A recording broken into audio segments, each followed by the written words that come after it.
fellow objective personality enthusiasts. So I thought I would go ahead and take an objective personality test online and see if it matches up with the official type that I got from Dave and Shannon. So, I'm going to go into Google, type in objective personality test, and look at that, objective personality test by Vegan Elroy. Let's take it. So,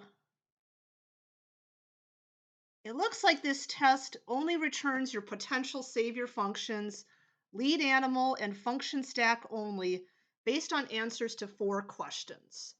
So 32 types. So it's not going to give me a full 512 type. It'll just go down to the level 32. But let's see what I get here. Okay, question 1. Which would you best describe yourself? You have trouble making other people understand, appreciate, or get on board with doing things or seeing things your way. Getting yourself on board with others' ideas or values may also be an issue. Yeah, I admit that that is a problem in my life. Second one, your life revolves around helping, giving advice, or solving problems for other people. But when it comes to helping yourself, you find that you're at a loss for what to do.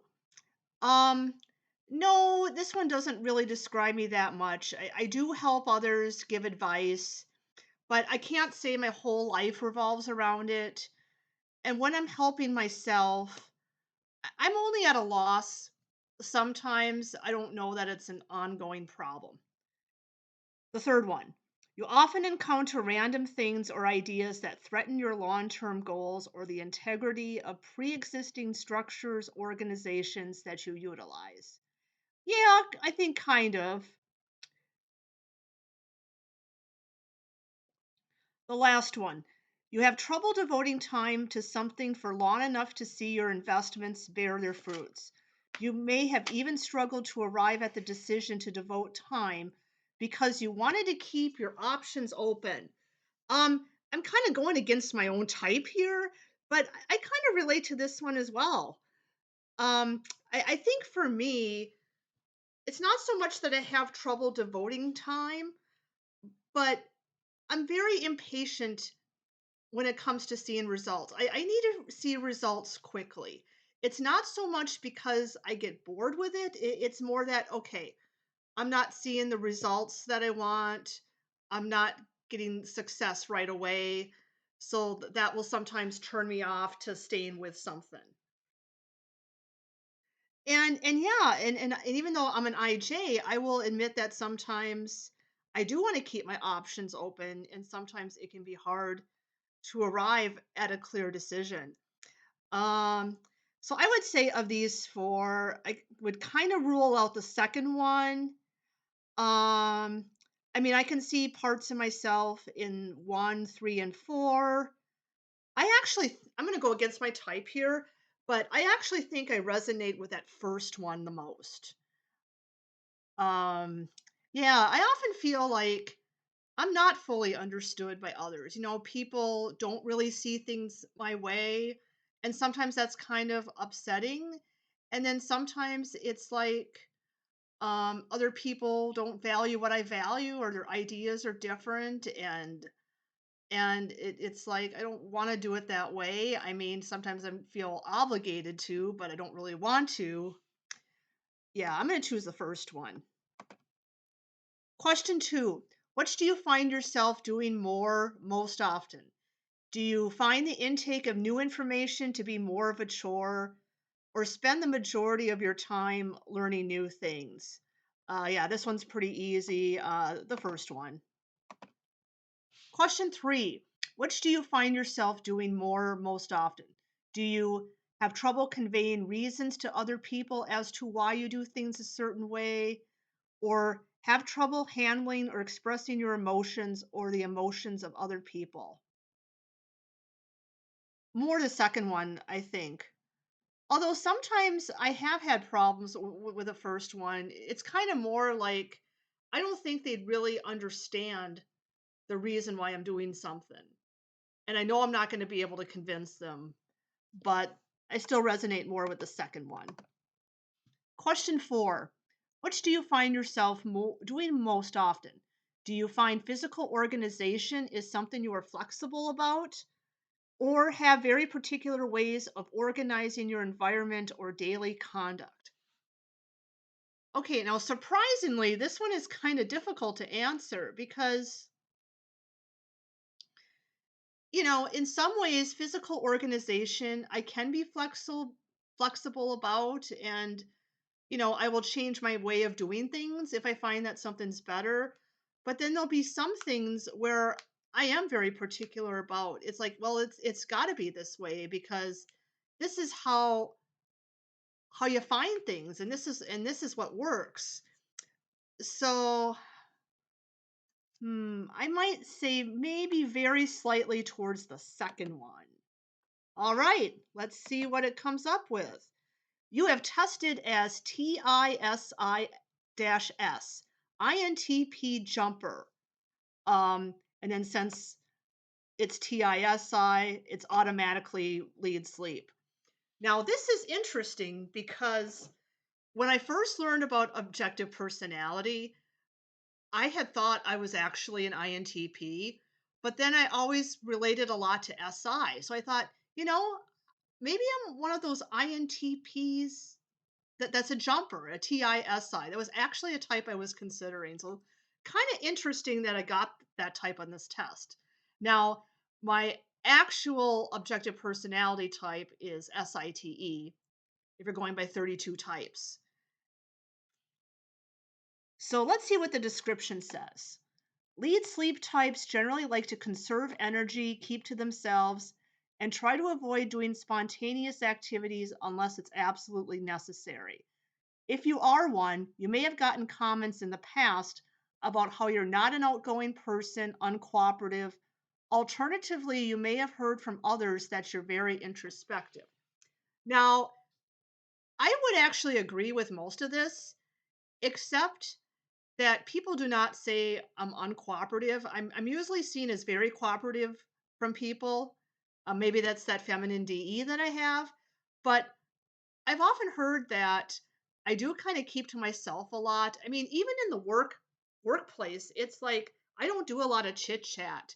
It's like I'm there to do my job and preferably minimal interruptions. And actually have been told by quite a few that I am introspective. So it's kind of interesting that, I end up getting demon sleep when I got officially typed by Dave and Shannon, but that's a whole nother story. Okay, your TI suggests that your sense of identity is formed around your reasons and what you consider to be true. Your information intake is also centered around things that make sense and how things work. The presence of FE in your function stack suggests that you generally form your likes and dislikes based on what's socially acceptable. Maintaining harmony and good vibes is something you see as important when interacting with other people, and you try to do so when attempting to get other people to agree with you on something. However, as one of your demons, you will tend to struggle with this function. Well, first of all, I've got FI and TE in my stack, not TI and FE.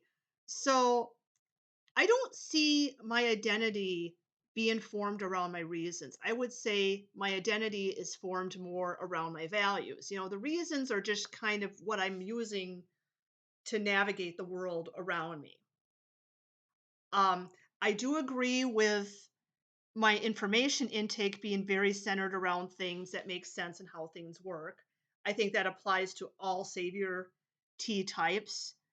Um, as far as my likes and dislikes go, I mean, my likes and dislikes are just kind of an innate part of me. It's just kind of innate. It's not so much based on what's socially acceptable. But then on the other hand, I will compare my own values to the values of other people.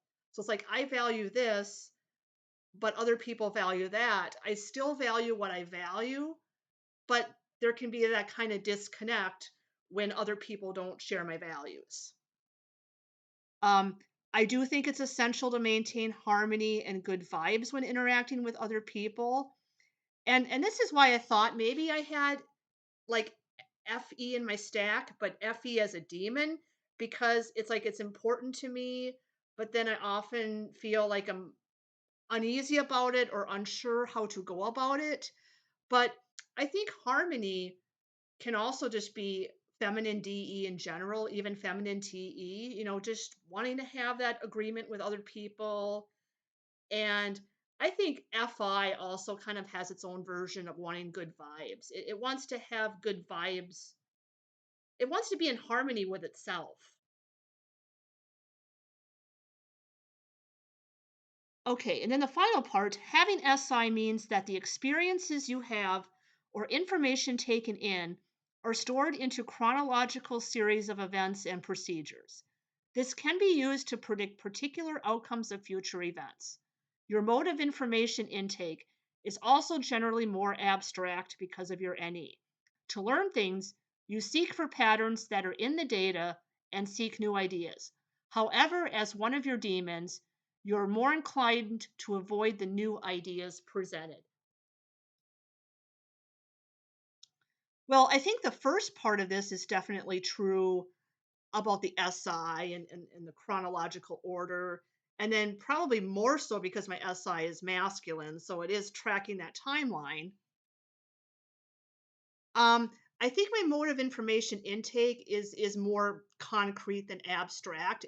Because for me, it's taking in the facts and the data first, and then the patterns come later.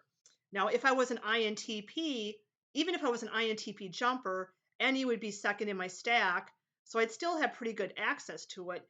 But as an SITE, my NE is on the bottom, so it's a bit harder to access. So I do seek patterns, yes, but I'm collecting the facts and data first and then getting at the patterns later. So overall, I don't think this is a bad test. I mean, it only goes to 32 types, but it's short, it's concise. I think the questions are generally pretty good. But if you know anything about objective personality, you know what the questions are asking for. So it can be kind of hard to not totally be biased.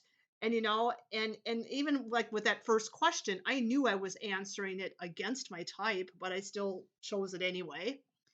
And also, you know, I kind of have this thing about tests and objective personality because objective personality shouldn't be about tests.